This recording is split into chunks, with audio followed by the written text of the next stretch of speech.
Et ce qui blesse profondément les éleveurs, ce qui les tourmente, c'est la peur de perdre leur bêtes et l'abattage auquel, évidemment, conduit l'arrivée de la maladie dans les cheptels.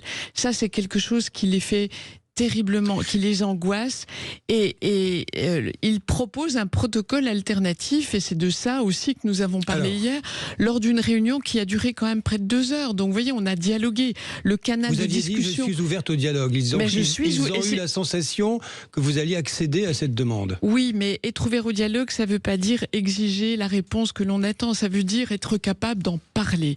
Et nous en avons parlé pendant près de 2 heures hier soir. Donc le canal de discussion, il est constant avec eux et il doit le demeurer. Donc moi je vois que cette question évidemment concentre la difficulté dans laquelle nous sommes et conduit à pas mal de violences que je regrette. Moi je pense qu'il faut pouvoir aborder les choses avec sang-froid. On va y venir, mais donc, sur la question qui est posée... Je vais faire... Non mais monsieur Achilli, permettez-moi, à une question complexe, on ne peut pas répondre de façon simpliste. Ce que j'ai proposé, parce que il est très difficile de faire accepter ce qui pour eux est inacceptable. Donc, ils ont fait des propositions de protocoles alternatifs.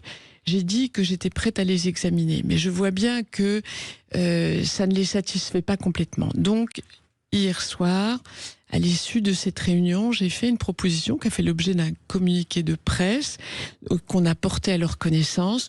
Je veux que les représentants de ce territoire, les représentants des éleveurs, 4 représentants, puissent venir discuter avec des autorités sanitaires et scientifiques indépendantes. Il faut à un moment que ces deux mondes se parlent. Parce que le politique, lui, il a une responsabilité, c'est celui de permettre les conditions du dialogue et aussi de la résolution du problème.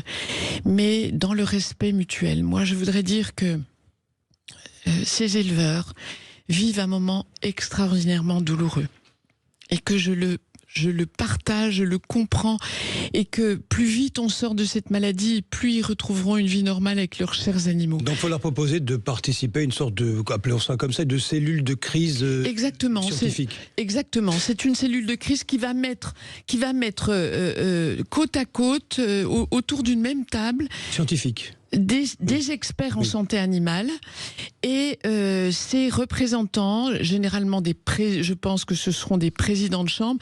J'ai demandé au préfet de région et à la présidente de la région Occitanie de me faire des propositions pour composer ce groupe, ce petit groupe, parce qu'il ne faut pas un énorme groupe, il faut un petit